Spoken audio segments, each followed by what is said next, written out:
भारत गौरव आचार्य श्री पुलक सागर जी गुरुदेव के प्रवचन और धार्मिक कार्यक्रम देखने एवं सुनने के लिए जिन शरणम मीडिया चैनल को अभी सब्सक्राइब करें और बेल आइकॉन पर क्लिक जरूर करें।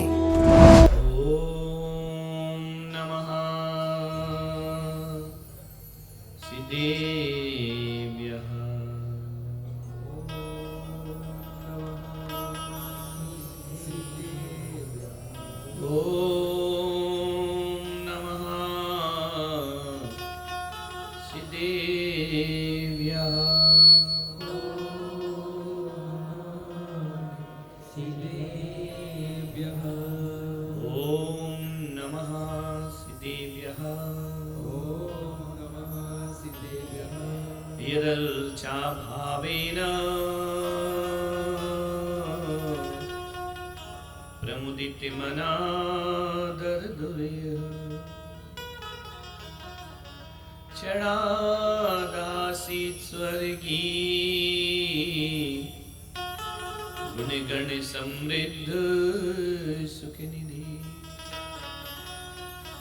लभन्ते सद्भक्ता शिव सुख समाजम किमुतदा महावीर स्वामी नयन पथिगामी भवतु अरिहन्ति सिद्धं नमः उपाध्याय आचार्य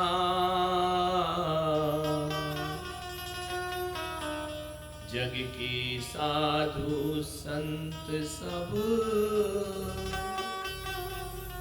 नमन करो स्वीकार।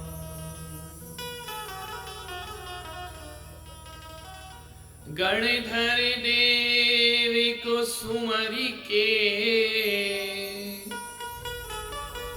जिने वाणी का ध्यान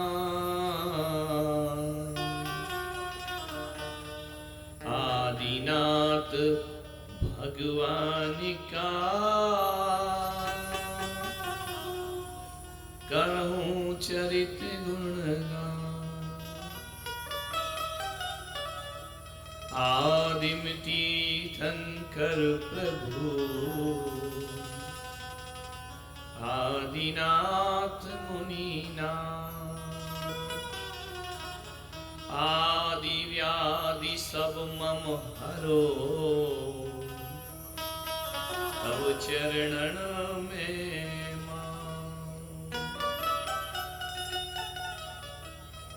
चरण शरण है आपके तारण तरण जिहान भवदधि तट तक ले चलो करुणा कर ऋषिरा। आदि पुरुष आदिश जिन आदि सुविधि करता धर्म धुरंधर परम गुरु नमो आदि अवतार। जय बोलो ऋषभदेव भगवान की जय, बोलो महावीर भगवान की परम पूज्य गुरुदेव आचार्य श्री पुष्पदंत सागर जी मुनि महाराज की बोलो केशरिया नाथ की मरुदेवी के लाल की नाभिराय गोपाल की। परम पूज्य भारत गौरव राष्ट्र गौरव आचार्य भगवान पुलक सागर जी गुरुदेव की समस्त आचार्य संघ की जयकारा गुरुदेव का। जय गुरुदेव।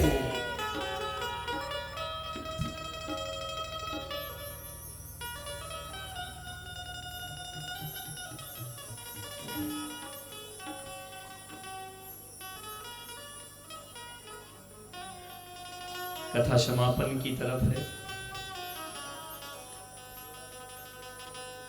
भगवान ने वैराग्य लिया, दीक्षा धारण की, 6 महीने का अनशन उपवास ग्रहण किया।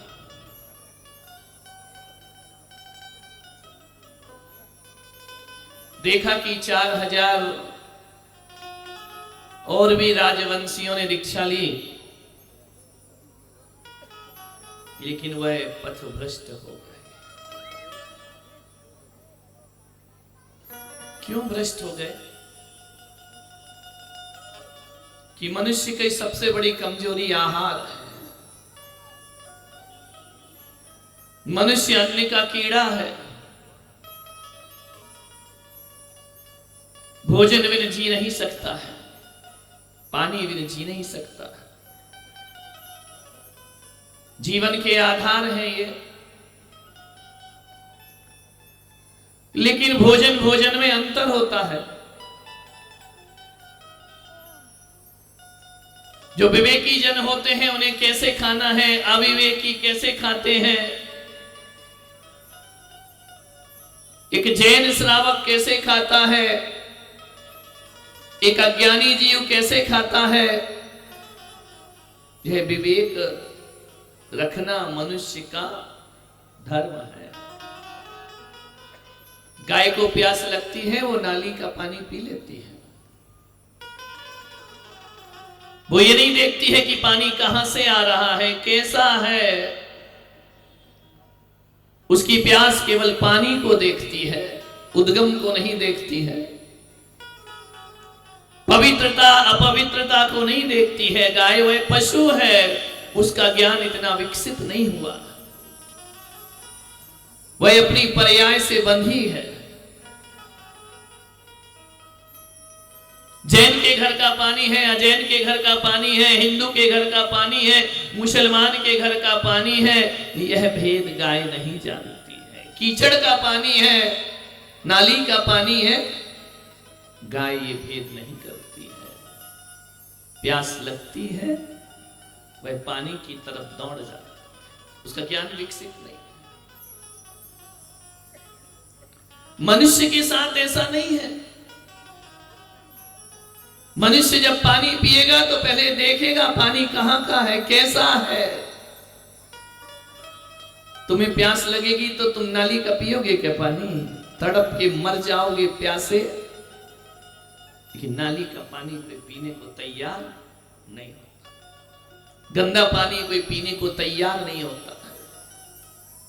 जो पानी आप पी रहे हैं, यदि वो स्वच्छ भी दिखे और कह दिया जाए नाली का है, तो आप पियोगे क्या पानी? नहीं पिएगा इंसान उस पानी को। मनुष्य के पास विवेक है, मनुष्य के पास ज्ञान है। मनुष्य स्वच्छ जल पीता है। लेकिन मनुष्य में एक और है,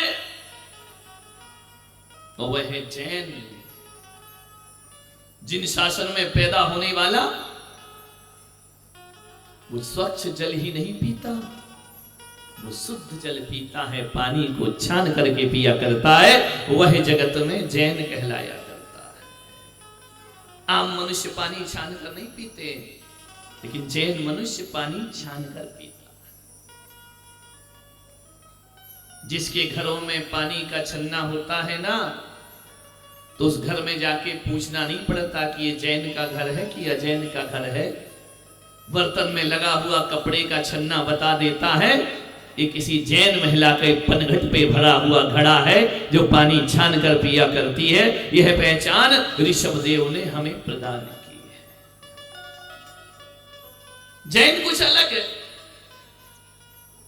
जैनों का जीवन कुछ अलग है। तुम्हें ना समझ नहीं हो कि कोई सा भी पानी पी जाओ, तुम पशु नहीं हो कि कहीं का भी पानी पी लो। शुद्ध जल पीना। शुद्ध जल क्या होता है? एक होता है साफ जल और एक होता है शुद्ध जल। साफ जल तो जो क्लीन वाटर है, लेकिन शुद्ध जल वह होता है जो छान करके पिया जाता है, ध्यान रखना वह श्रावक होता है, और जो छानने के बाद गर्म करके पीते हैं वो श्रवण हुआ करते हैं, वो मुनि महाराज हुआ करते हैं, वे प्रासुक जल पीते हैं। ध्यान रखना, एक शुद्ध जल है, एक प्रासुक जल है। यह विवेक जैन दर्शन के पास है। आम मनुष्य मांसाहार भी कर लेता है, लेकिन श्रेष्ठ मनुष्य आर्य पुरुष मांसाहार नहीं करते हैं, म्लेच्छ पुरुष मांसाहार करते हैं। लेकिन जो आर्य है, जिनके पास आचरण है, आर्यों के विरुद्ध आहार होता है मांसाहार। आर्य पुरुष मांस का भक्षण नहीं करते, वह अंडे नहीं खाते हैं, किसी जीव की हत्या नहीं करते हैं, उन्हें मार कर नहीं खाते हैं, आर्य पुरुष है। पहचान है आर्य पुरुषों की। तुम आर्य हो या म्लेच्छ हो? बोलो डूंगरपुर वालों, आर्य पुरुष हो ना? आर्य पुत्र कहा जाता है ना? रामायण महाभारत में देखा, पति को आर्य पुत्र कहकर के बुलाया जाता है। ये आर्य लोग हैं, ये मांसाहार का भक्षण नहीं करते हैं। लेकिन आर्यों में भी एक जैन पुरुष है, जैन आर्य, जो जमीकंद का भक्षण। कौन हो तुम? बोलो बोलो। ऋषभदेव ने तुम्हें क्या बनाया है? जैन बनाया ना। आलू बनता है, कांदा बनता है, घर में प्याज आती है, लहसुन आती है, अभक्ष खाते हो। कैसे कह सकते हम ऋषभदेव के वंशज हैं? भगवान ने खान पान पर जोर दिया, क्योंकि सबसे बड़ी संज्ञा आहार संज्ञा है। आहार संज्ञा एक इंद्रिय से लेकर पंचेंद्रिय सर्वा सिद्धि तक आहार संज्ञा होती है। क्या खाना और क्या नहीं खाना। एक बात बताओ डूंगरपुर वालों, जब मैं आहार करता हूं ना, तो सारे लोग टकटकी लगाकर मुझे देखते हैं। देने वाला भी देखता है, जिन्हें देने नहीं मिल रहा चौका में, वही भी देखता है, और जो चौके के अंदर नहीं आते वो भी देखते हैं, और आजकल तो टीवी पर भी देख लेते हैं। टकटकी लगाकर देखते हैं क्या खा रहे हैं। ऐसा सोचते हो क्या खा रहे, कितना खा रहे हैं? नहीं, ऐसे अधम पुरुष भी हैं जो ये देखते कि क्या खा रहे, कितना खा रहे, कैसे खा रहे। ऐसे आत्माएं भी हैं इस संसार में। और एक वो आत्माएं हैं जो देख करके पुण्य कमाया। एक बात बताओ, तुम हमारा आहार इतना घूर घूर के देखते हो, और जीवन बारी और हम निकल जाए देखें तो थालियां क्यों छुपाते हो? बोलो, थाली छिपाते हो, रख देते हो एकदम? नहीं महाराज, अरे मैं तुम्हारा छीन नहीं रहा, मैं तुम्हारा ले नहीं रहा, फिर तुम छुपाते क्यों?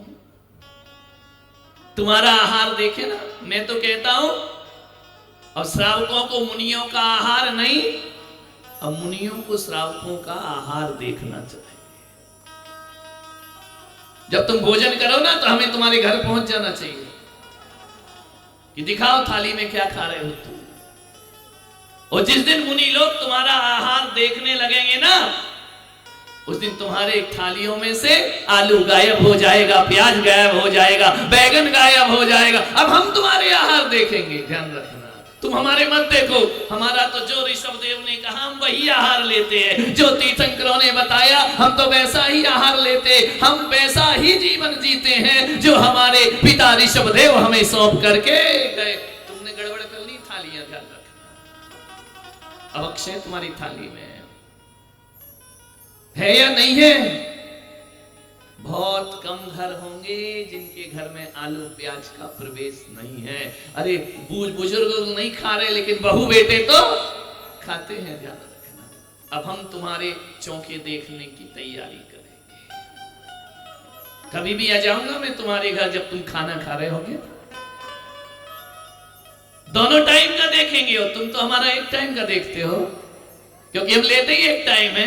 दोनों टाइम का देखेंगे कि तुम रात में खाते हो या नहीं खाते हो। ध्यान रखना जैनियों, अब तुम्हें सुधारने के तरीके मुनियों को बदलना पड़ेंगे। अब हम तुम्हारा आहार देखकर हम तो धन्य नहीं होंगे, तुम्हें धन्य कर देंगे तुम्हारा आहार देख करके। ध्यान रखना, तुम्हारा कल्याण कर देंगे। तुम्हारी थालियां शुद्ध नहीं बची है, भगवान आ सकते हैं तुम्हारे घर में। कहा था ना पूरा गांव आज पड़गाहन करे, कितने लोग करेंगे? हाथ उठा देना। क्या बात, ये शाला लोड़ के नहीं करने का है ना? नहीं तो भगवान देखेंगे भी नहीं तुम्हारी तरफ। जैनों का आचरण है, जैनों का चरित्र है, जैन श्रावक का चरित्र है। अप्रत्यक्ष रूप में तुम्हारे घरों में अंडे पहुंच रहे हैं, इस पर रोक लगना चाहिए। तुम्हारे घरों में मुनियों के आहार होते हैं, नॉनवेज बनता है तुम्हारे यहाँ अप्रत्यक्ष रूप में। प्रत्यक्ष तो शायद इतना निकृष्ट जैन तो कोई भी नहीं होगा। ध्यान रखना, ये जो आता है ना दुनिया भर का बाजार से एगी और मैगी और दुनिया भर की चीजें, जरा इन्हें देख लिया करो ये कैसे बनते हैं। अपने रसोई घरों को अपवित्र मत करो। पहले क्या घर होते थे? हर घर में शुद्ध भोजन होता था, और शुद्ध ही नहीं परम शुद्ध भोजन होता था। कोई भी मुनि जाकर के वहां पे आहार ले लिया। अब तो मीटिंग होती है, महाराज आ रहे हैं, बुलाएं या नहीं बुलाएं? बुलाओ तो फिर क्या करो? चौका कौन लगाएगा, कितने लगाएंगे, नंबर लिखो। धरती की ये श्रावकाचार हो गया हमारा। 4 ही लगेंगे, 5 लगेंगे। बड़ा कार्यक्रम हो तो ढाबा चलो ना, जैन ढाबा, प्रीति भोज एक साथ। अभी तो हम लोगों के 8-10 दिन से रिसेप्शन चल रहे हैं,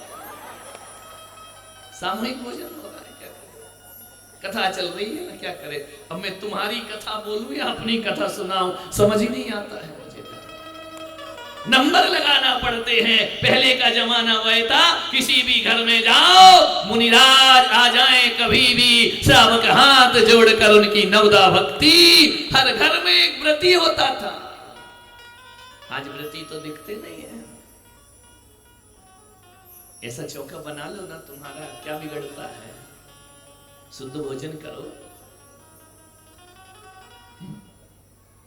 पवित्र भोजन करो। मालूम है भगवान महाराजों के आहार होते हैं ना। अब वो जमाना आ गया कि तुम्हें महाराजों के बर्तन अलग रखना पड़ेंगे, क्योंकि तुम्हारे बर्तनों में आलू प्याज बनता है। वो आहार शुद्धि नहीं है। तुम्हें चौके के बर्तन अलग रखना पड़ते हैं, तुम्हें चौके के वस्त्र अलग रखना पड़ते हैं। तुम्हारे वस्त्र अशुद्ध हैं, घर में ही वॉशरूम है, 10 बार उन्हीं कपड़ों में आते हो, और इसलिए चौके के कपड़े अलग रखे जाते हैं। रखना ही चाहिए। डेली यूज के कपड़ों से आहार नहीं देना चाहिए। तुम्हारे बर्तन जो घर में उपयोग होते हैं उनमें आहार नहीं बनाना चाहिए। अरे महाराज ऐसा करोगे, बड़ी मुश्किल से तो 2-4 चौके लगते हैं, आप ऐसा कानून बनाओगे वो भी लगना बंद हो जाएंगे। सातिशय पुण्य कमाओ। महाराज को आहार कोई पंडित विद्वान को खिलाना नहीं है, एक संत को, तीर्थंकर की मुद्राधारी को आहार करा रहे हो। वहां पर मुनि की क्षुधा तृप्त मत करो, अपना पुण्य से कलश। पुण्य कैसे मिलता है? शुद्धि से। सामने दिख रहा छुल रही है, नहीं छुआ, नहीं छुआ, कमाल है भाई। अशुद्धि में दिया आहार पाप का बंध कराता है। ध्यान, शुद्धि पूर्वक दिया आहार पुण्य का बंध कराया, साथ ही से पुण्य का बंध कराता है। तुम अपने घरों की रसोइयों को शुद्ध करो मेरे भाई। रात्रि भोजन बंद करो, रात्रि में बनाना बंद करो, अभक्ष लाना बंद करो अपने घरों में। एक लड़का है मेरे साथ, बांसवाड़ा का रोचक, यहाँ है क्या? पूरा परिवार जुड़ा है मेरे से, लेकिन उनके घर में आलू प्याज का प्रवेश नहीं हुआ करता है। उनके घर में रात्रि भोजन नहीं बना करता है। नई नई बहुएं आई हैं तो भी वही नियम है, रात्रि में भोजन नहीं बनेगा, आलू प्याज नहीं मिलेगा, उस घर में जमी कंद का प्रवेश ही नहीं होता है। ध्यान रखना, ऐसे भी श्रावकों के घर आज इस दुनिया में हैं जो स्वागत के योग्य हैं, प्रशंसा के योग्य हैं, वंदना के योग्य हुआ करते हैं। वो आदर्श परिवार है। आलू प्याज नहीं जाता, उनकी सब्जी की डोलची देख लेना, जमी कंद नहीं होता उसमें। वो जैनों का घर होता है।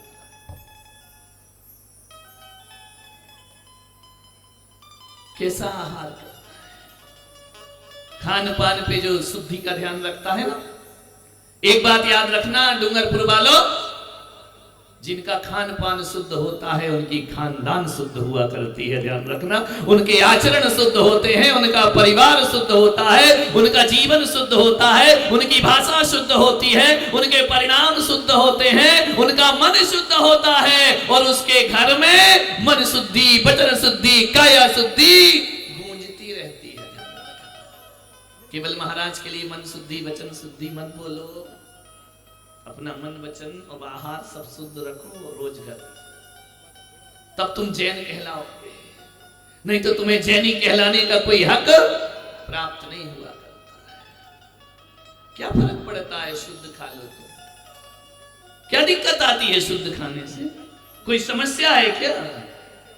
अच्छा बनाना सीखो, इतनी मजेदार लौकी बनाओ कि आलू शर्म से डूब के मर जाए। ध्यान रखना, इतनी स्वादिष्ट बना। हम लोग भी तो खाते हैं ना, विचार करिए, शर्मा जाए, आलू शर्मिंदा हो जाए, तुम्हारी प्लेट से कूद के किचन से बाहर चला जाए कि मेरी बहन लौकी इतनी स्वादिष्ट बना करती है।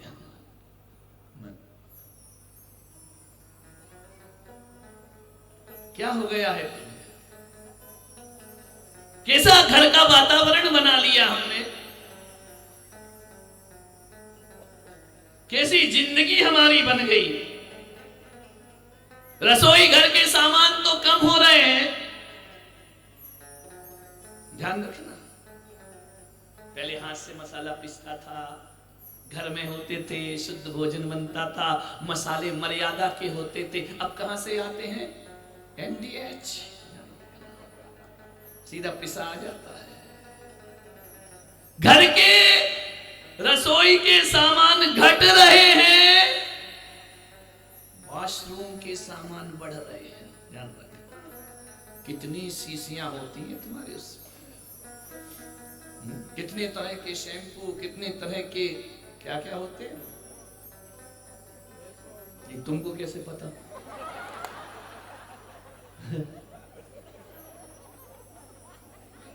कितना तरह का सौंदर्य प्रसाधन का सामान है तुम्हारे वॉशरूमों में, जाकर के देखो। जितना सुंदर किचन नहीं है, उससे 10 गुना सुंदर वॉशरूम है। 10 मिनट के काम के लिए इतना सुंदर, गजब बाहरी इंसान। पहले का आदमी भोजन घर में करता था, शुद्धि के लिए बाहर जाता था। आज का आदमी ढाबे में खाता है, शुद्धि करने घर आता है। घर को शौचालय बना दिया तुमने। ध्यान रखना, क्या हालात है तुम्हारे घरों के, विचार करिए एक बार।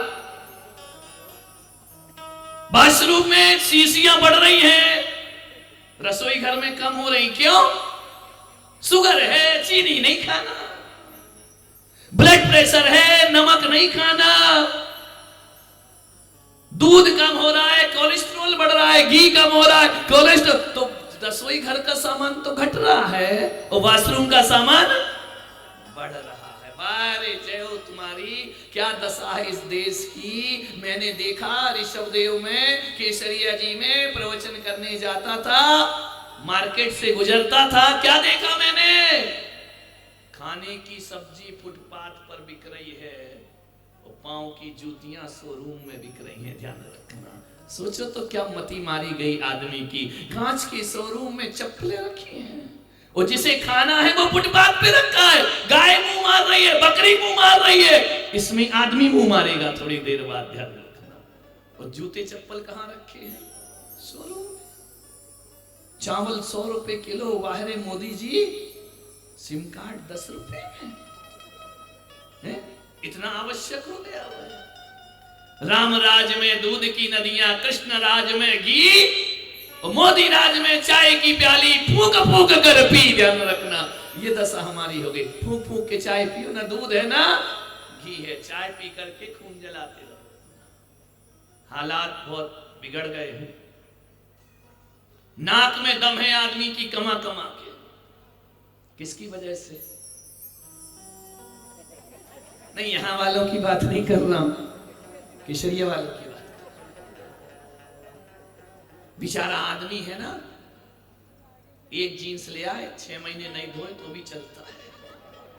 यही दशा है। टाट का बोरे का बना के लाते हैं और अब तो फटा चिथा पहनते हैं, बिल्कुल ही कंगाल दिखता है। ध्यान रखना, बटे हाल। कितने कपड़े होंगे तुम्हारे? 2 जोड़ी, 10 जोड़ी, 15 जोड़ी, इससे ज्यादा तो नहीं होंगे। कितना भी फैशन आ जाए, तुम्हें पहनना वही पैंट शर्ट है, वही कुर्ता पैजामा। इनका तो जय हो पूरा। साड़ी मार्केट देखो जा करके, आभूषण देखो, पैर की उंगली से सिर तक। ये कितना पहनेगा? ज्यादा से ज्यादा एक चेन डाल लेगा, एक घड़ी डाल लेगा। और महिलाएं भी इतना मूर्ख बनाती हैं, यहां वाली नहीं, खुद के लिए 20,000 की साड़ी लाएगी, 250 रुपए का शर्ट ले आएगी। पति इतना खुश हो जाएगा, अरे मेरा ध्यान रखा, खाक रखा, 20 का बिल है, तुझे तो 250 ही पकड़ाया है उसने। ध्यान रखना, 200-250 रुपए का शर्ट ले, मेरी पत्नी मेरा बहुत ध्यान रखती है, 20,000 का लेके आई साड़ी। लोग कहते कि मोदी जी ने महंगाई बढ़ा दी। मैं कहता हूं सबसे ज्यादा महंगाई हिंदुस्तान में बढ़ाई है तो महिलाओं ने सबसे ज्यादा महंगाई बढ़ाई है। ध्यान रखना, इतनी महंगाई बढ़ी है तुम्हारी वजह से। इतना कह देना दुकानदार, क्या मैडम क्या खिलती है ये साड़ी तुम्हारे, पैक करो, डालो, रखो, पैक करो। बोले क्यों? बहुत जचती है तुम पर। वाह, बेचारा पति अब दिए जा रहा, ले भाई ले, जय हो तुम्हारी पंचम काल की।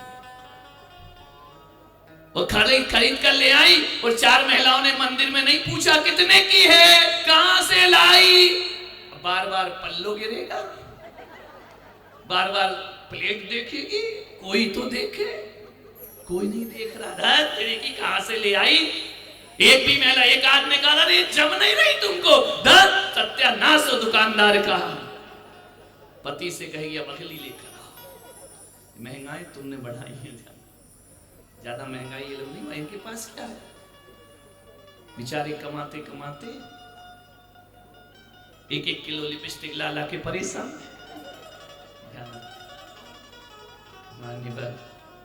नहीं, मैं मना नहीं कर रहा हूं, ये हमारा है, किसको देगा? तुम नहीं लोगे तो पड़ोसी को देगा, जम के लूटो। क्या फायदा, उनको दे देगा फिर ले जाकर के। मान्य 1/4 धन हमारा पोषण में जाता है, बाकी सारा पैसा जितना भी धन है वह मकान सजाने में जाता है, शरीर सजाने में जाता है, दीवार सजाने में जाता है। 1/4 पैसा आदमी पोषण करता है।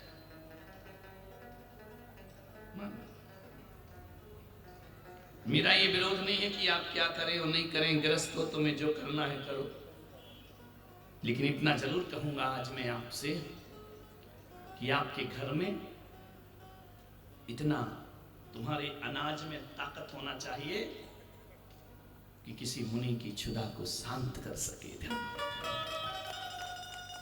तुम्हारे जल में इतनी ताकत होना चाहिए किसी मुनि की तृषा को शांत कर सके। अरे वो घर घर है, वो घर शमशान है जिन घरों में संतों के चरण नहीं पड़ा करते हैं। ध्यान रखना, आचार्य पद्मनंदी महाराज, आचार्य कुंद का दूसरा नाम पद्मनंदी। ब्रह्मनंदी पंचविंशतिका में कहते हैं, अरे वो घर घर नहीं शमशान है जिस घर में दिगंबर संतों के चरण नहीं पड़ा करते हैं। और उसका धन वो रिश्ते नाते रिश्तेदार नहीं है, वो चील कौवे की तरह है जो तुम्हारा धन नोच नोच कर खा जाएंगे। तान न दिन्नम मुनुबर हम नबी पूजम जिणना हो पंचना वंदीय परम गुरु किम होसी शिवला हो। योगिंद्र देव परमात्म प्रकाश में कहते हैं, दान न दिन्नम मुनिवर हम, जिसने मुनीश्वरों को 4 प्रकार का दान नहीं दिया।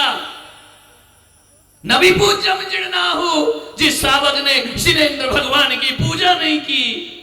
पंच न वंदीय परम गुरु, जिसने पंच परमेष्ठियों की वंदना नहीं की। किम होसी शिवला हो, वह मोक्ष को प्राप्त कैसे कर सकता है, उसको कभी मोक्ष की प्राप्ति नहीं होगी। सौभाग्य तुम्हारा, ऐसा युग बीत गया इस कल काल में, एक भी मुनि के दर्शन नहीं होते थे इस देश में। ध्यानत राय, बुद्धजन जी, ये वो बनारसी दास जी रोते थे कि हमको कब मुनि के दर्शन होंगे। एक दर्पण के सामने नग्न हो जाते थे, मुनि महाराज ऐसे होते होंगे, कब मिले हो साधु वनवासी। हे संत, क्या हमें मृत्यु से पहले भी इस कुल में जन्म लिया है और एक भी दिगंबर संत के दर्शन नहीं होंगे?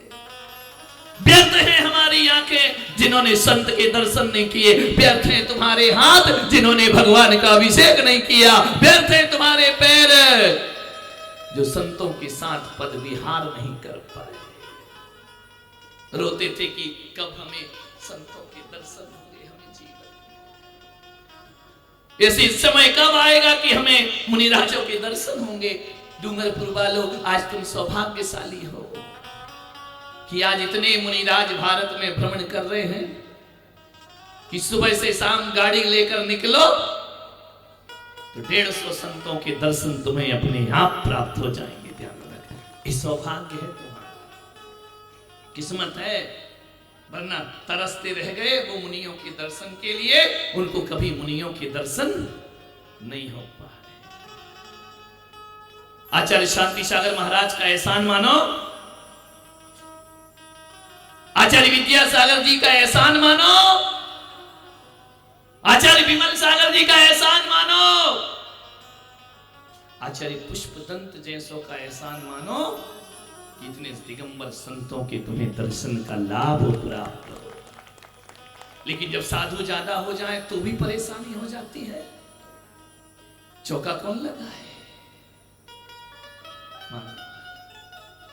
तुम्हारे घर में इतना भोजन नहीं है, तुम रोज घर में खाना नहीं खाते क्या? भोजन करते हो ना? तुम्हारे घर में अन्न का दाना नहीं है ना? फिर क्या वो किसी संत की क्षुधा शांत नहीं कर सकता? अरे रागी भोगियों को बहुत खिलाया। आचार्य कहते हैं दिगंबर संत को आहार कराने का सौभाग्य। कल एक के गुप्ता जी मेरे पास आए, यहां के अधिकारी रहे, मालूम है वो क्या, अग्रवाल समाज से। वो मुझसे कहते कि महाराज एक सौभाग्य जरूर देना, उदयपुर आओ तो मुझे नवदा भक्ति का सौभाग्य जरूर प्रदान करना, मेरे घर को पवित्र करना। एक पढ़ा लिखा अधिकारी कहता है, विचार करिए, तुम तो जन्मजात जैन हो, तुम्हारे यहाँ तो चौकों की होड़ लग जाना चाहिए। संत हमारे नगर में पधारे हैं। एक बात याद रखना डूंगरपुर वालों, मैं कोई तुमसे शिकायत नहीं कर रहा हूं, पूरे देश के हालात ऐसे हैं। श्रावक अपने धर्म से विमुख हो रहा है। जब श्रावक अपने धर्म से विमुख होता है तो 4000 मुनियों को पथभ्रष्ट होना पड़ता है। यदि आहार देने की कला आती तो ऋषभ देव के साथ जो दीक्षित हुए हैं वो भ्रष्ट नहीं हो पाते अपने जीवन में। एक बात याद रखना, ये मत सोचो कि वो भ्रष्ट इसलिए हो गए कि उनके पास वैराग्य नहीं था, ये मत सोचो कि वो भ्रष्ट इसलिए हो गए उनके पास सामर्थ्य नहीं था, सब कुछ था। भ्रष्ट इसलिए हो गए श्रावक नवदा भक्ति भूल गया था। ऋषभ देव को 6 महीने लग गए नवदा भक्ति सिखाने में। जब जब श्रावक अपना धर्म भूलेगा तब तक मुनियों को पथभ्रष्ट होना पड़ता है। ध्यान रखें, उसके जिम्मेदार आप हैं, श्रावक है। इतना भी नहीं कमाया कि मुनि की भूख मिटा। एक बात याद रखना, जीवनवारी ली है ना, कौन महानुभाव? परसों है कि कल है? बोलो रे भाई, 1 तारीख को है ना? कितना याद है ना? 1 तारीख को जीवनवारी है। एक बात याद रखना, डूंगरपुर वालों में खुलेआम आपसे कह रहा हूं, पूरी समाज को भोजन कराओ, उसका आनंद अलग है। वो संत के हाथ में 1 गिलास रखो, उसका आनंद अलग हुआ, उसका पुण्य अलग हुआ।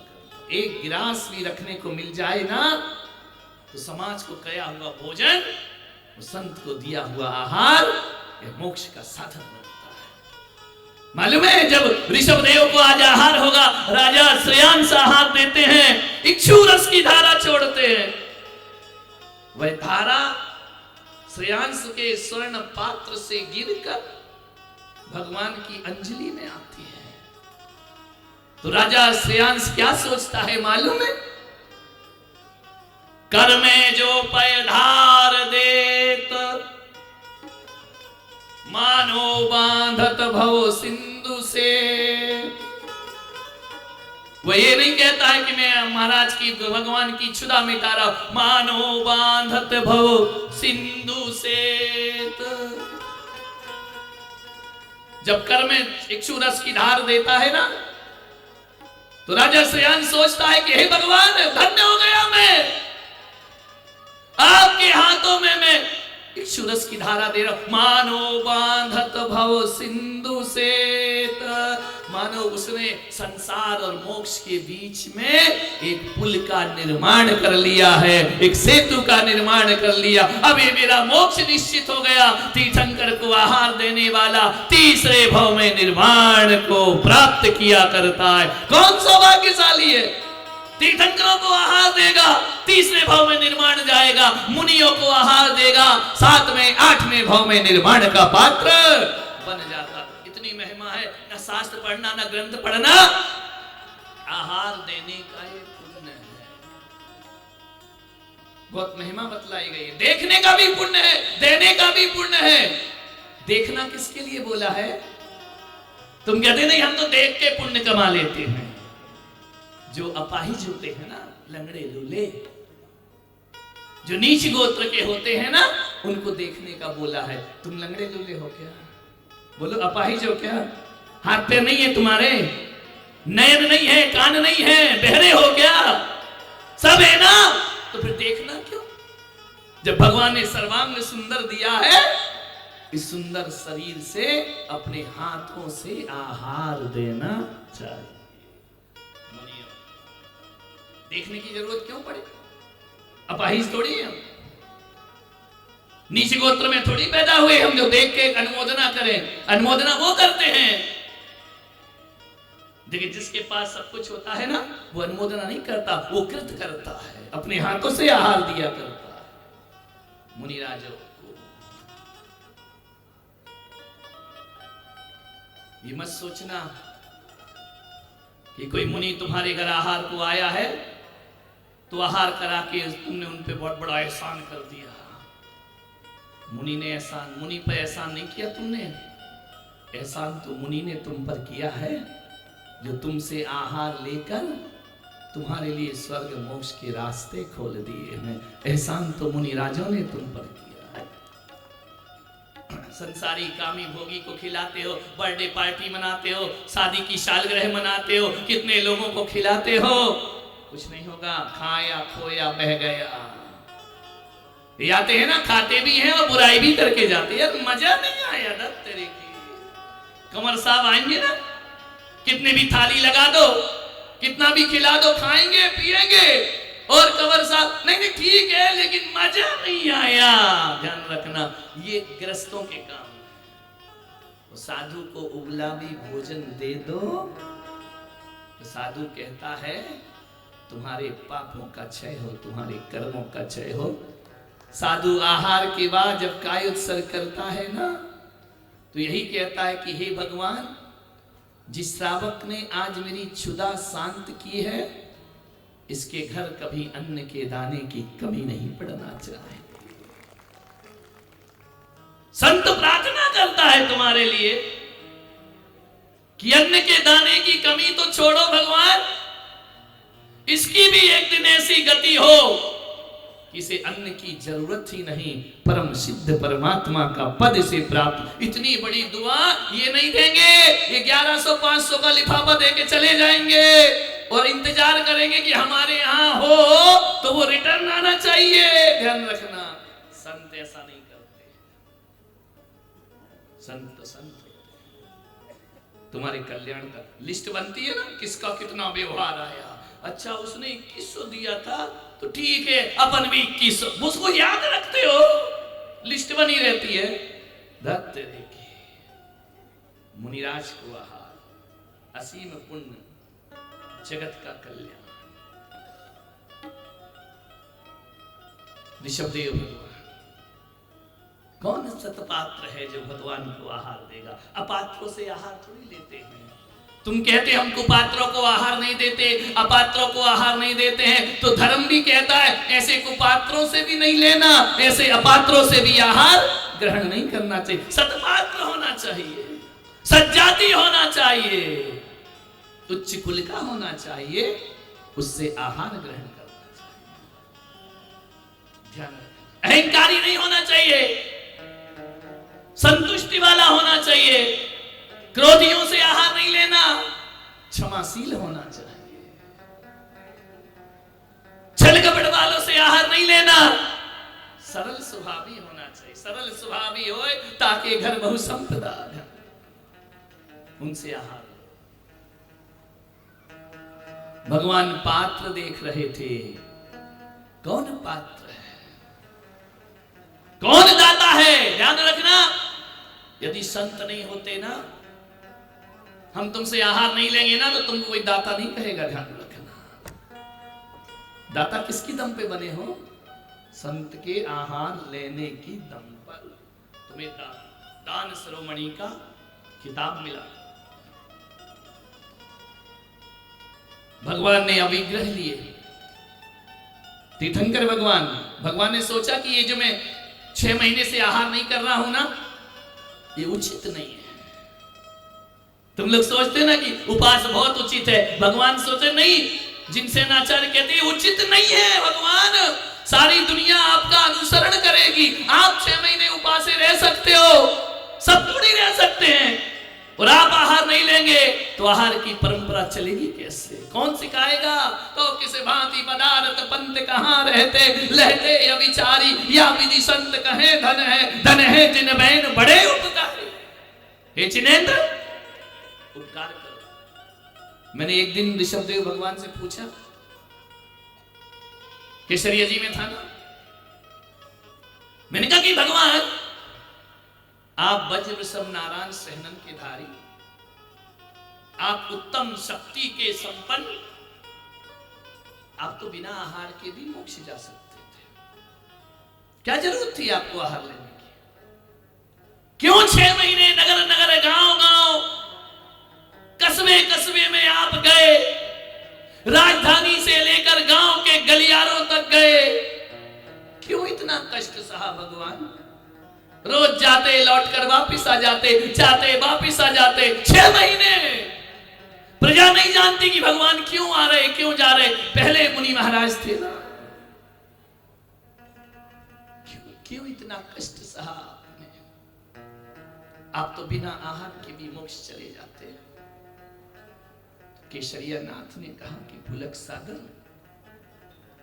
ये सच है कि मैं बिना आहार के भी बाहुबली मोक्ष गए, अनंत वीर बिना आहार के मोक्ष गए, हम भी जा सकते थे, फिर इतना कष्ट क्यों सहा? इसलिए सहा,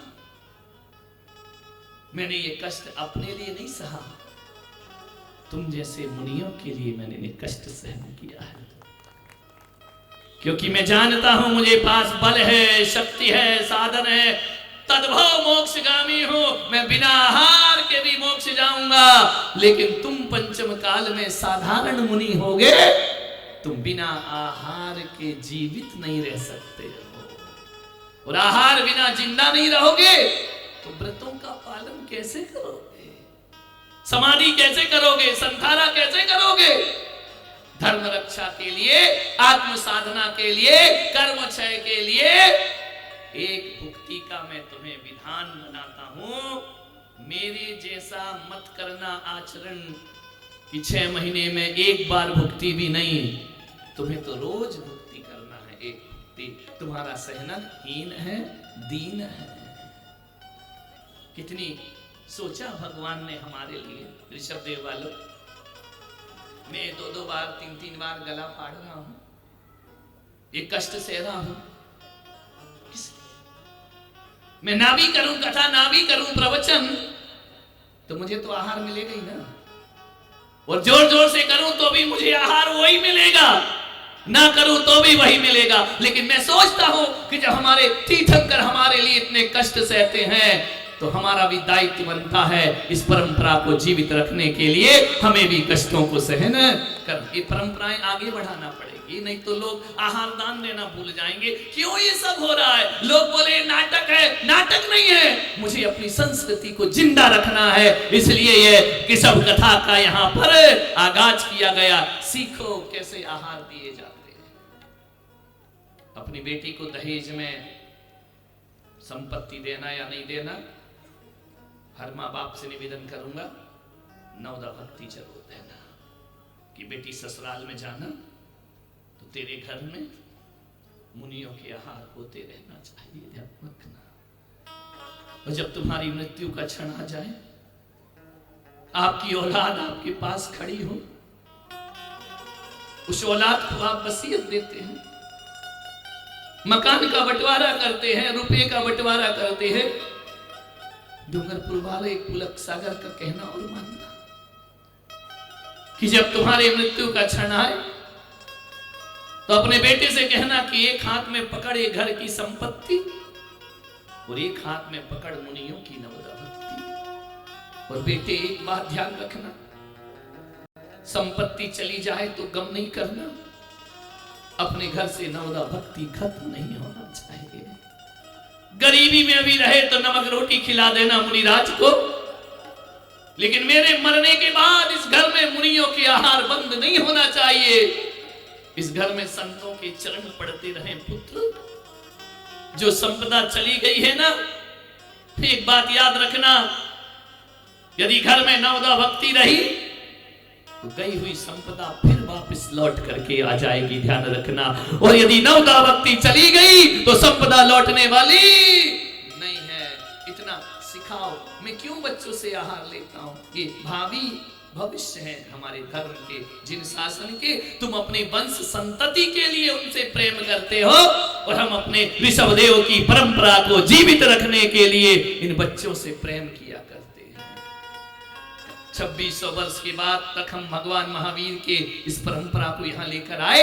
ये सोशल वर्क की दम पे लेकर नहीं आए हैं, ये कंबल बांटने की दम पर लेकर नहीं आए हैं, ये नल और प्याऊ बनाने के दम पर नहीं लाए हैं। हम 2600 वर्ष के बाद भी यदि भगवान महावीर को जीवित रखे हैं तो हम संतों ने अपने त्याग और तपस्या के बल पर भगवान महावीर को जीवित रखा है। मंदिरों की दम पे जीवित नहीं होते भगवान, मूर्तियों से धर्म नहीं फैलता, वह भी एक साधन है। लेकिन जैन दर्शन दुनिया में जाना जाता है। आज भी अजैन साधु यदि हमें जानते हैं तो कहते हैं जो तपस्या दिगंबर संतों के पास है वो तपस्या दुनिया में किसी के पास नहीं हो सकती है। हमारा ऋषिकेश के त्रिवेणी घाट में प्रवचन होगा, गंगा बह रही है, उसके किनारे प्रवचन। तरुण सागर जी महाराज के साथ था मैं, दोनों गए थे वहां पर। जनवरी का महीना, ठिठुरती ठंड, जितने यूपी में ऊपर चढ़ो उतना पारा डाउन होता है। गंगा के किनारे प्रवचन हुआ, त्रिवेणी घाट ऋषिकेश में। अवधेशानंद जी के गुरु सतमित्रानंद जी महाराज, चिन्मयानंद जी महाराज, प्रणव मुखर्जी, ये हिंदुओं के सर्वमान्य संत हैं। वह भी उस सभा में आए। स्वामी सत्यमित्रानंद जी को कहा कि संत जी, आप अवधेशानंद जी को जानते हैं? जितने नागा साधु हैं उन सबके हेड हैं 25 लाख नागा साधु।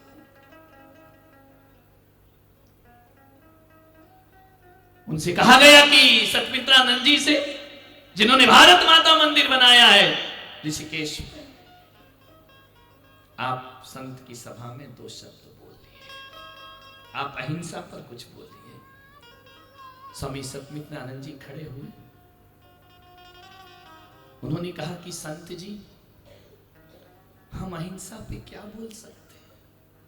इतने बड़े संत, पहुंचे हुए संत, मुझे आज भी वो शब्द याद है। उन्होंने कहा कि हम अहिंसा पे क्या बोल सकते हैं? हम लोगों ने कहा कि बोलो, अहिंसा तो भगवती है, हर धर्म में अहिंसा है। स्वामी सत्यमित्रानंद ने कहा कि किताबों में तो अहिंसा है संत जी, लेकिन जीवन में अहिंसा हम क्या बोल सकते हैं? हम गाड़ी में बैठकर आए हैं, आप पैदल आए हैं, हम कपड़े पहनकर आए, आप नग्न आए हैं। अहिंसा आपको शोभा देती है, हमको शोभा नहीं दिया करती है। अहिंसा पर तो आप बोलिए, कितनी बड़ी बात। हम गाड़ी में आए हैं, साल ओढ़कर आए हैं, हम क्या अहिंसा बोलेंगे? अहिंसा पर बोलने का सच्चा अधिकारी तो भगवान महावीर के वंशज दिगंबर संत हुआ करते। बोलो ऋषभदेव भगवान की। हमने इससे जीवित रखा है जिन शासन। तुम्हारे मंदिरों में बैठ के समय सार पढ़ने से जिन शासन जीवित नहीं रहता है। तुम्हारे फूल और दीप धूप से जिन शासन जीवित नहीं रहता है मेरे भाई। तुम्हारी बड़ी बड़ी मूर्तियां ही जिन शासन को जीवित नहीं रखती हैं। ये चैतन्य कृतियां ये जिन शासन को जीवित रखती हैं, जीवंत बना करके रखा करती है। तुम्हें देखकर, तुम्हारे शास्त्र को देखकर कोई विश्वास नहीं करता है कि महावीर स्वामी नग्न रहे होंगे, लेकिन जब हम मुनियों को देखते हैं तो लोग कहते जब ये रह सकते हैं तो महावीर स्वामी भी परम दिगंबर भेष धारण किए हुए होंगे।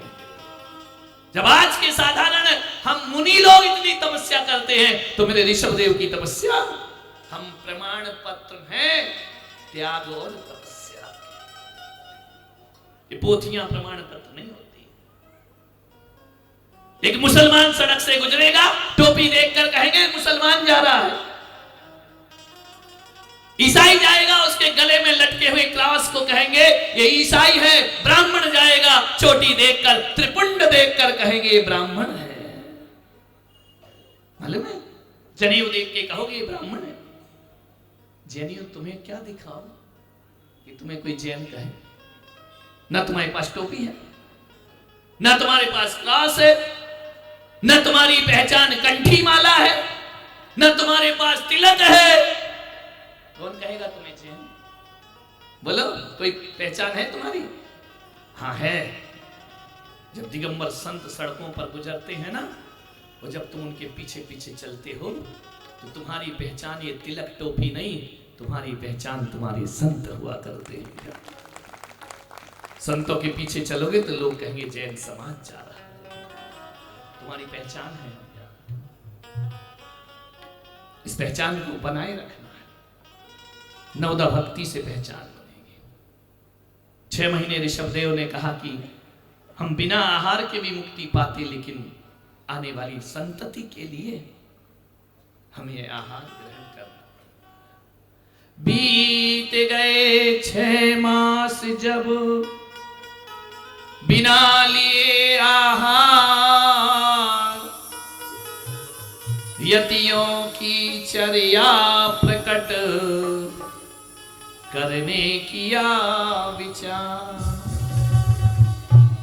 अचल खड़े थे मेरु सम ऋषभदेव भगवान, महिमा जिनकी अगम है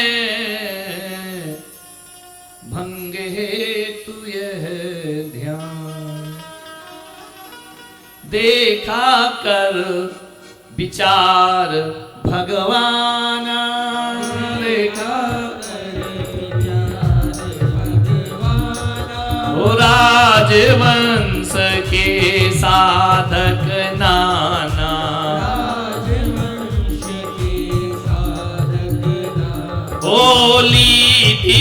दीक्षा पर रीति न जानी,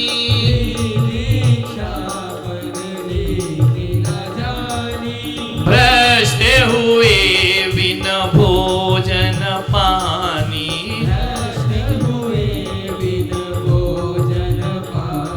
ओ क्या चर्या आहार की आना,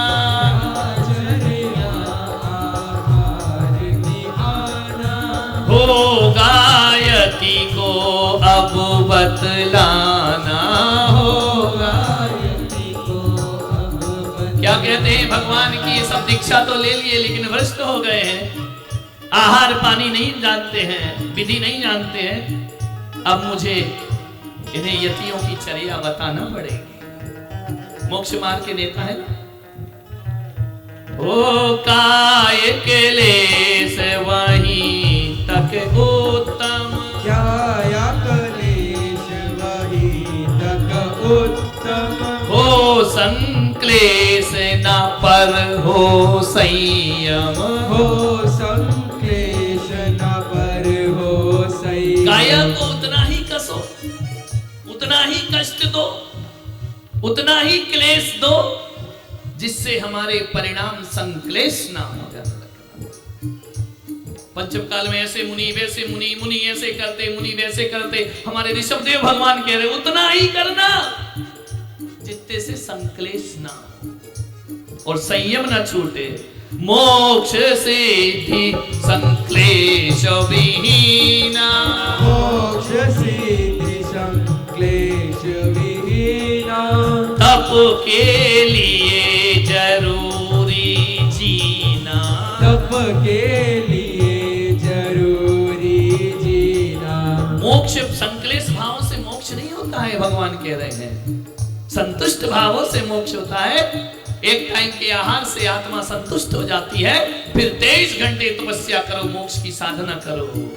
तप के लिए जरूरी जीना, जियोगे ही नहीं तो तप कैसे करोगे।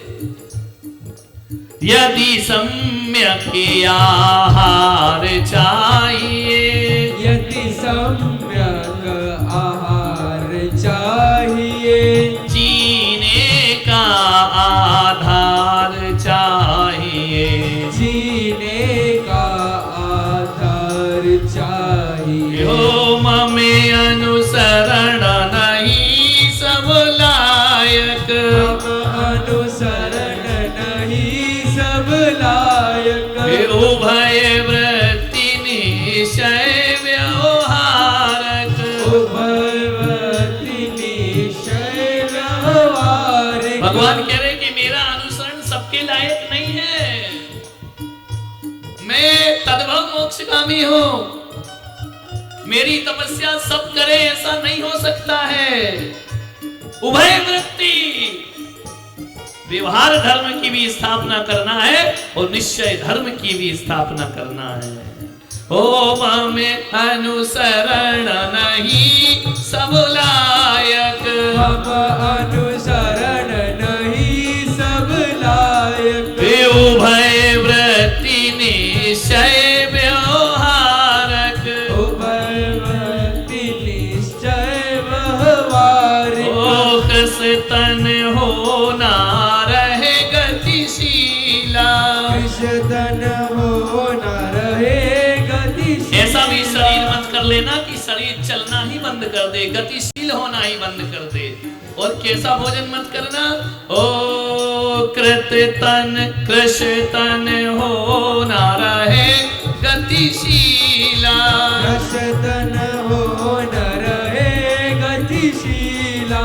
ना भोजन हो मधुर रसीला, ना भोजन हो मधुर रसीला। ओ इंद्रिय सुबह से कुमार्ग न जाए, इंद्रिय सुवश कुमार न जाए। मध्यम वृत्ति यति अपनाए, मध्यम व्रति यदि अपनाए। क्या कहा मुनियों को, ऋषभदेव भगवान ने क्या आदेश दिया कि इतना भी मधुर रस मत करना कि इंद्रियां उन्माद को प्राप्त हो जाएं, इंद्रिय सबस कुमार में न जावे।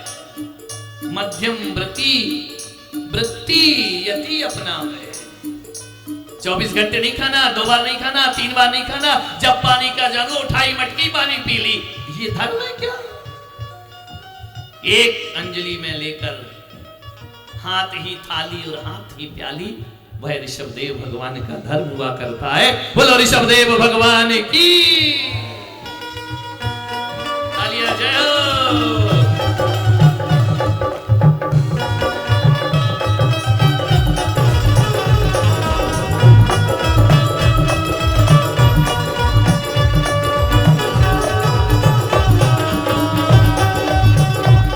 भगवान ने कहा कि तुम्हारा भोजन ग्रस्तों जैसा नहीं होना चाहिए कि जब भूख लगी तब खा लिया, जब प्यास लगी तब पी लिया। ये साधु की वृत्ति है। ओ मध्यम व्रति यति अपनावे, मध्यम व्रति यति अपनावे। क्या कहा? मध्यम वृत्ति में जियो, ग्रस्तों जैसे मत खाओ। जैनभाषी लोग ऐसा करते हैं, लेकिन जैन धर्म की मूल परंपरा कहती है 24 घंटे में एक बार दिन में खड़े होकर करपात्र आहार लेना चाहिए। जैन संत भिक्षाम दे ही नहीं कहेगा, वह भिक्षा मांगा नहीं करता है। ध्यान रखना, हमारे यहाँ देने वाला बड़ा नहीं होता, हमारे यहाँ लेने वाला बड़ा होता है। ध्यान रखना, रोटी तुम्हारी, भोजन तुम्हारा, चौका तुम्हारा, पैसा तुम्हारा, गैस तुम्हारा, आटा दाल तुम्हारा, सब कुछ तुम्हारा। स्वामी कौन? बोलो, स्वामी किसको बोलते हो? अभी कहोगे ना, हे स्वामी, हे स्वामी। वाह हरि स्वामी, माल तुम्हारा, स्वामी हम, मालिक हम। ये जैन दर्शन है कि भिक्षा दीनहीन भावों से नहीं मांगने का, पानी के पीछे नहीं भागने का, भोजन के पीछे नहीं भागने का। आधा समय तुम्हारा खाने पीने में जाएगा, कपड़ा धोने में जाएगा। धर्म ध्यान कब करोगे तुम अपने जीवन में? ये मूल धर्म है ऋषभदेव का कि मध्यम वृत्ति अपनाओ। हो निरासक्त निर्दोष आहारा, निरासक्त निर्दोष आहारा। का उपदेश कहूँ सुविचारा, इस प्रकार निश्चय किया धीर वीर भगवान। कंपित तब पृथ्वी हुई, होत चरण गतिमान। बोलो केसरिया लाल की जय हो। भगवान उठे अपने आसन से, कंपित हो गई धरती, होत चरण गतिमान। अरे धरती तो धस जाएगी, इतना बड़ा चरित्र चल रहा है। तो क्या किया भगवान ने? ओ इरिया समिति धार चल दीना। कैसे चले भगवान? इरिया समिति, धरती पर पग पेल ही दीना। जो यह समिति नहीं बन पाती, धरती चली रसातल जाती। इतना बड़ा चरित्र का सुमेरु धरती इस वजन को सहन नहीं पाती। तो भगवान ने अपने कदम कैसे कर लिए? हल्के कर लिए, नहीं तो धरती धस जाएगी। ओ ग्रामे ग्रामे यारो नगर सुनाना,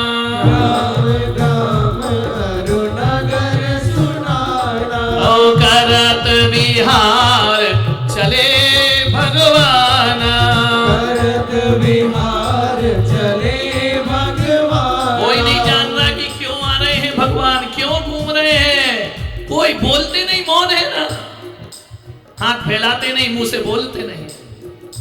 स्वागत करत सबहि नर नारी, स्वागत करत सबहि नर नारी। सारे लोग स्वागत को खड़े हैं, कोई माला पहनाने को, कोई चरण प्रक्षाल को, कोई पुष्प वृष्टि को। जिस लिए आए हैं वो कोई नहीं जानता है। फूल खड़े लिए पूजन की थाली, खड़े भोजन की थारी। भेंट धरे अनेक अगारी, भेंट धरे अनेक अगारी। नाही प्रयोजन सब ही विसारी।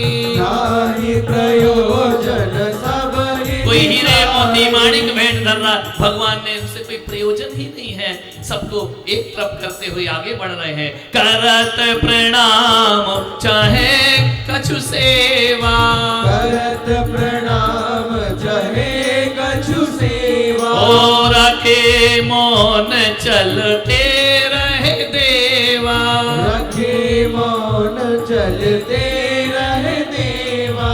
कछु भोजन लेने को कहते, कछु भोजन लेने को कहते। किंतु देव थे कहीं न रुकते, किंतु देव थे कहीं न रुकते। चर्या विधि अति गुप्त है जिनकी, चर्या विधि अति गुप्त है जिनकी। क्या जाने अज्ञानी तिनकी। क्या जाने अज्ञानी तिनकी। तो जन भगवान के पकड़े चरण अधीर। कितने लोग तो चरण पकड़ कर बैठ गए कि भगवान जाओ मत, क्या है बोलो ना, बोलते क्यों नहीं हो। विघ्न हो टल जाए तब, वो तो जो चरण पकड़ रहे थे ना, उनसे ये भी नहीं कह सकते थे कि हटो, मौन लिए थे वो। विघ्न सभी टल जाए तब, वो पकड़ने वाले भी थक गए, अपने आप अलग हो गए, फिर चल देते भी। बोलो केशरिया नाथ की जय हो। धक्का भी नहीं मारते, चरण पकड़ते, भगवान खड़े हो जाते। कितनी देर पकड़ेगा, एक दिन तो छोड़ेगा ना। और जैसे ही छोड़ते फिर चल देते भी। 6 महीना भय करत विहार, हुए व्यतीत बिना आहार। सोम प्रभ नृप तहा उदारा, तेहि अनुज श्रेयांस कुमार। पूरब भव धन देव कहाया, फिर यही मिंद स्वर्ग पद पाया। होकर चित जन्मा फिर यहाँ पर, नाम नगर का था हस्तिनापुर। स्वप्न सात तेहि सोवत पेखा, 7 स्वप्न देखे राजा सोम श्रेयांस। मेरु सुमेर प्रथम सुमेरु स्वर्णमय देखा। दूजे कल्प वृक्ष सुविशाला, तीजे सिंह पीत आयाला। चौथा दिखा बैले के भारा, खोदे सींग मेरु किनार। एक बैल अपने सींग से सुमेरु पर्वत का किनारा खोद रहा है। पंचम स्वप्न सूर्य शशि देखे, छठ में उदधि रत्न बहुलेखे। सप्तम देखी व्यंतर देवी, अष्ट द्रव्य लेथी रत सेवी। सब सपनों का फल एक लेखा हूं, चरण कमल भगवान देखा। 7 सपनों का फल यही है कि आज कोई महापुरुष मेरे घर आने वाला है। कहो सोम प्रभ के सपन 7 श्रेयांस कुमार। फलहु पुरोहित ने कहा, करके पूर्ण विचार। स्वप्न मेरु देखा फल सोई। जो सुमेरु पर्वत देखा है उसका फल जानते हो क्या होता है? महापुण्य हुआ उदित है कोई, देव पुरुष के चरण यहाँ पर आज पड़ेंगे अपने ही घर। धन्य है राजा सोम और श्रेयांस। तब ही वृषभ देव भगवान, तब ही वृषभ देव भगवान। हस्तिनापुर प्रवेश कर आना, हस्तिनापुर प्रवेश कर आना। ओ भय हुकुलाहल भीड़ अपार, भय हुकुलाहल भीड़ अपारा। उमड़ पड़ा हो नगर ही सारा, उमड़ पड़ा हो नगर ही सारा। तीनहु लोकन के जो राजा, तीनहु लोकन के जो राजा। करत बिहार अकेले आजा।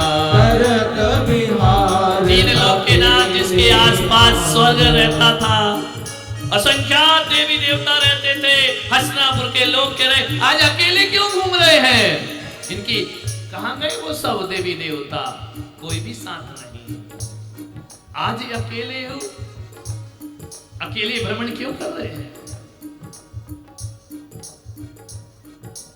निर्धन धन निर्धन धनी वेद नहीं माने, निर्धन धनी भेद नहीं माने। राग देश नहीं जिन मन आने, राग द्वेष नहीं जिन मन आने। यथा योग सबके ग्रह जाई, यथा योग्य सबके ग्रह जाई। और पहुँचे राज भवन पर आई, पहुँचे राज भवन पर आई। समाचार पाया सबई भवन भवन, समाचार पाया जबही भगवन द्वारे आए। उठे श्री नृप सोम प्रभ और श्रेयांश कुमार। देखा कि भगवान हमारे महल की तरफ आ रहे हैं।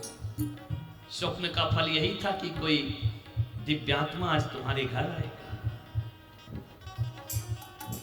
चरणों में मस्तक धर दीना, चरणों में मस्तक धर दीना। अर्घ सहित जल अर्पित कीन्हा, अर्घ सहित जल अर्पित कीन्हा। हो जाति से मरण तबई हो आया, जाति स्मरण तब हो आया। ओ वज्र जंग भव की पर्याया, वज्र जंग भव की पर्याया। हुआ उन्हें स्पष्ट भानिया, हुआ उन्हें स्पष्ट भान अब। दिया दानिया हार मुनि तब, दिया दान आहार मुनि तब। नवधावती सहित विधिवारा, नवधा भक्ति सहित विधिवारा। दिया दान प्रासुक आहारा, दिया दान प्रासुक आहारा। जाति स्मरण हो गया राजा सोम और श्रेयांश को। पिछले जन्म में वज्र जंग की पर्याय में हमने एक मुनि को आहार दिया था। श्रेयांश कौन है? स्वयं प्रभा का जीव, जो ललितांग देव की देवी था। आहार दान के फल पुण्य से पुरुष पर्याय प्राप्त होती है। ये श्रीमती नाम की रानी है, जो ऋषभदेव के पिछले जन्म की अर्धांगिनी थी। हम दोनों ने पति पत्नी के रूप में एक मुनि को आहार दिया था। वह सारा दृश्य सामने आता है, नवदा भक्ति दिखती है। और श्रेयांश कुमार भगवान का पड़गाहन कर लिया करते। पारण कर भगवान पुष्प वृष्टि कर देव पुकारे, धन्य पात्र और धन्य दान। इक्षुरस का आहार दिया, असंख्यात देवी देवता अब आ गए आहार देखने। 6 महीने एक भी नहीं आया, पूरा आकाश देव देवियों से भर गया। पंचाक्षर किए, पुष्प वृष्टि कर देव पुकारे, धन्य पात्र और धन्य दान है, पारण कर भगवान गए वन, विधियां विदित हो गई जन जन। ऋषभदेव नहीं होते तो हमको डूंगरपुर वाले तुम कैसे आहार देते? आहार तो तुम बाद में देते, हम महाराज ही नहीं बनते। क्या करते? भूखे मरते क्या? ध्यान रखना, कैसे महाराज बनना, कैसे आहार देना, ये भगवान ऋषभदेव का जन्म। जन्म हम इस ऋण से कभी मुक्त नहीं हो सकते हैं। यही भरत ने यूं कही, चक्रवर्ती भरत, धन्य श्रेयांस कुमार, बतला करे आहार विधि, किया जगत उपकार। बोलो ऋषभदेव भगवान की जय हो। इस तरह से आज की कथा का उपसंहार हुआ। सभी विधि भरत को राजा श्रेयांस ने बतलाई कि कभी अयोध्या में कोई मुनि आए तो ऐसे आहार देना चाहिए। भरत कोई नहीं, मैं पुलक सागर डूंगरपुर को बता रहा हूं कि कभी कोई भी दिगंबर संत आए तुम्हारे नगर से कभी भूखा नहीं जाना चाहिए। ध्यान रखें, हर द्वार संत के लिए खुल जाना चाहिए, हर द्वार नमोस्तु नमोस्तु से गूंज जाना चाहिए। समय हो गया है। यहां पर प्रथम तीर्थंकर महामुनि ऋषभदेव को पड़गाहन करके आहार प्रदान करेगा। सारे लोग जो यहां पर आहार के लिए आए हैं, जोड़े के साथ सब वहां खड़े रहेंगे। पड़गाहन विधि होगी, फिर इक्षु रस से आहार होगा। जो दे नहीं सकते वो देख तो सकते हैं। जो लंगड़े लूले होते हैं वो देखते हैं, देते नहीं हैं। लेकिन तुम लंगड़े लूले नहीं हो, फिर भी देखो, क्योंकि देखोगे तो अगले जन्म में भी लड़के लूड़े नहीं बनोगे। ध्यान रखना, अगले जन्म भी परम सर्वांग सुंदर तुम्हारी देह प्राप्त होगी।